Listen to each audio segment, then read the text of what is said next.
চলে এসেছে সেই বিদায় বেলা, যখন আমাদের সবাইকে মাকে বিদায় জানাতে হবে। অনেক মন খারাপ, অনেক কষ্ট নিয়ে এবছরের মতো মাকে বললাম, আবার এসো মা, সামনের বছর খুব ভালো থেকো তুমি, দিয়ে মাকে বিদায়ের জন্য তৈরি করতে শুরু করলাম।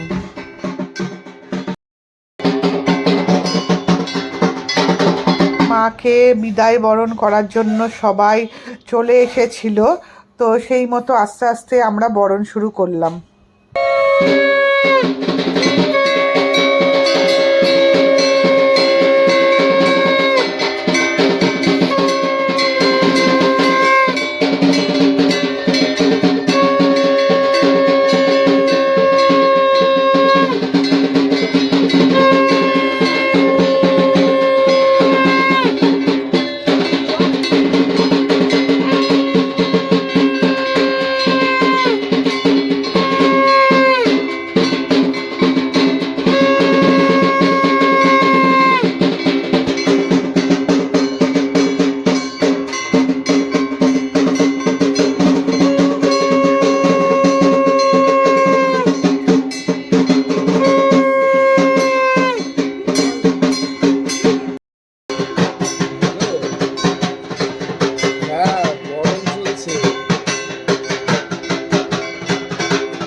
জল নিয়ে চলে আসো।